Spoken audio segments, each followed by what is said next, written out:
आज घरी येताना अचानकच पाऊस चालू झाला. मग काय भिजतच घरी यावं लागलं आणि आल्यावर अगोदर हे स्टिकर निघलं होतं ते लावलं आणि फेस वॉश करून घेतला.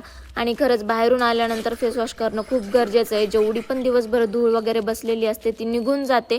त्यानंतर टिफिन वगैरे काढून ठेवला आणि पाऊस येत होता म्हणून माझा मूड झाला चहा प्यायचा आणि भूक पण लागली होती. आणि आभाळ बघा किती काळं झालं होतं. त्यानंतर मग मस्त असा चहा बनवला. चहा खारी खात बसले होते तेवढ्या तिकडे काम वाढून बसलं. खिडकी उघडी होती आणि पाणी मध्ये आलं.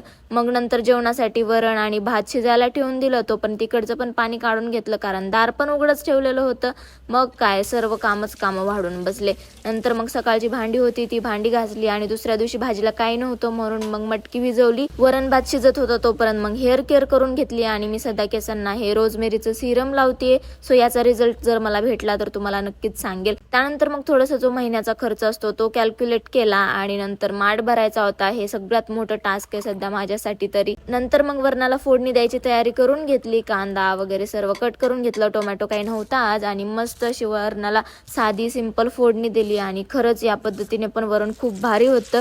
बरेच जण म्हणतात कांदा का टाकते, पण मला कांदा पण टाकलेला आवडतो. सो मग असं मस्त वरण बनवलं आणि जेवण केलं. Thank you so much for watching. Okay bye.